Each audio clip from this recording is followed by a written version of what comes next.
Where the hell did the past 10 days go? I know this feeling pretty well by now. It's a sense of determination to thrive in a game where I am not normally accustomed to doing so. Last Oasis is hitting the same urge that Albion Online did, that being a reason to wake up at 6 in the morning rather than watching YouTube videos all night.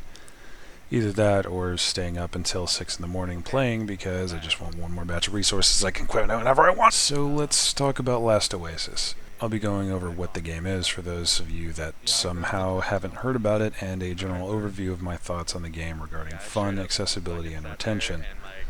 Let's boogie. Shutting down. I was like, what?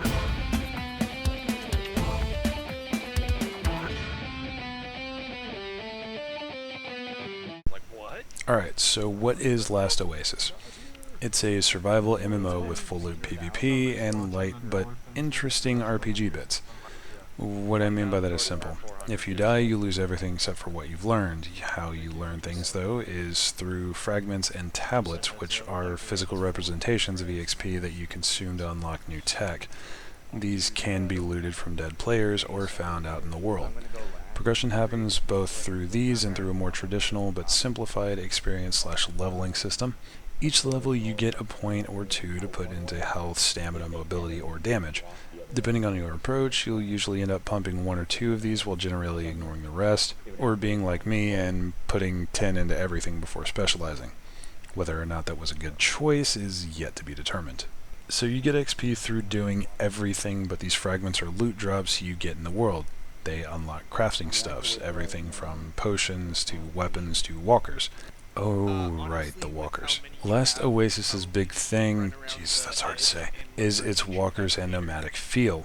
It's not implemented as of the recording of this video, but soon the various tiles will start to burn, forcing players to move in an attempt to get ahead of the scorching sun. To do this, you can build walkers to carry your belongings from tile to tile, which are fully separate servers anyone can travel to. That part's really cool to me, by the way. You can legitimately travel from EU to NA East with the same kit, same character, same walker, all of it. Or just spawn way off and restart to see how you do. Most people call that going 0 to hero, and it's kind of a pastime for regulars.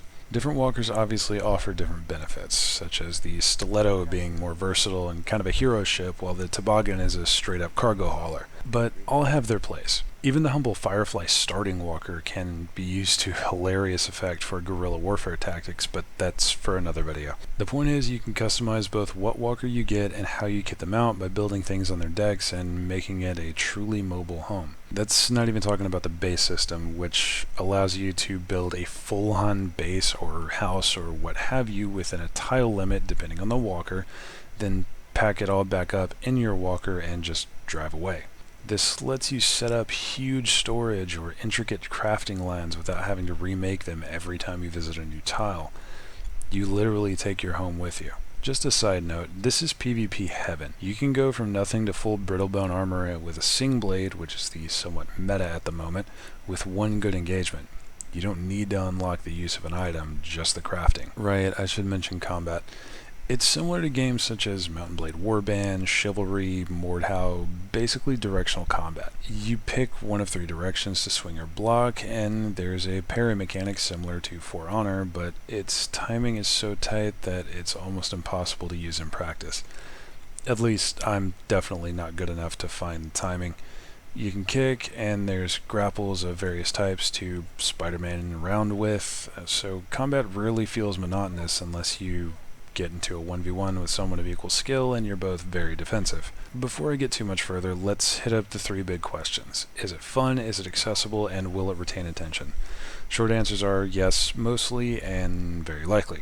Allow me to elaborate. For fun, I'm having an absolute blast. It scratches that itch to gather resources and craft my own gear, while giving me plenty of combat when I get the urge. There are enemies other than players to watch out for, namely the Rupu monkeys that will try to harass you at every turn, not even to mention the cats or the crabs. The higher tier Rupus actually make decent PvP practice, specifically the larger villages, because it teaches you general 1vx principle and how to keep moving instead of just standing in one place while you get surrounded. Add in a variety of weapons, and I'm a happy lad when I log in. Accessibility is a bit of a toss-up. Last Oasis is a team-based game, meaning you will want to join a clan at some point. I played for about 3 to 4 hours solo before realizing that it's both incredibly boring to watch and monotonous as hell to play without friends. I ended up joining the Nerd Parade Discord and clan. Yes, by the way, I talked to Nick about recording/uploading as a clanmate. Really cool guy, he didn't mind. It's blatantly obvious that both my progression and entertainment value have multiplied since joining. The only downside is that as a YouTuber's clan, we're getting almost constantly griefed by the nearby 5 clans, but that's easily fixed by hopping to a different tile where all is quiet so I can peacefully farm my Care Bear life away. So no big deal. At least the PvP is poppin' whenever I feel like going back and getting some practice. Not good yet, but definitely plenty of chances to practice. Long story short, if you plan to play solo, be prepared for a lot of monotonous farming and occasional ganks by either large or small clans that just want to kill people. This is a survival game with full loot PvP, which means all the sweaty COD boys are getting their chance to shriek obscenities at someone's corpse after he and his 12 friends all ganged up on them with sing blades. My advice is simple on that front. Keep a spare walker, favorite it so the eventual burn doesn't torch it when the server pops, and travel light. I've got 4 walkers I bounce between even as part of a clan, one of which is my main, and I only bring out when our whole group is on and with me or I feel perfectly safe. It's actually really cool seeing a little city pop out when all of us gather around and start crafting. So, to get back on track, accessibility will depend on your tolerance for ganks, skill in PvP, and if you want to join a clan, and which one. I honestly can't imagine playing solo, but if that's your jam, you can load up a dinghy with the basics and kick it out in a quiet corner to tech yourself into godhood. Just don't be surprised if you see hostile sails on the horizon at some point. Now for retention. What follows is something I have to keep telling myself, and something I completely forgot about so far. This game is in pre-alpha. It's so polished that I keep thinking it's a full release or at least a late beta, but no, this is the earliest possible stage of testing, and it feels better than Anthem did when I tried it out. Yes, it's got bugs, like when the easy ups don't work with the grapple, or when I glitch through the walker and end up stuck in the legs, but those are surprisingly few for such an early iteration. They don't even have all of the resources implemented in the game yet. Iron ore is due to get spawned soon, and that's just the one that I know about. I've been trying to stay more or less dark on the news because I can tell this is going to be one of those games that constantly evolves over time.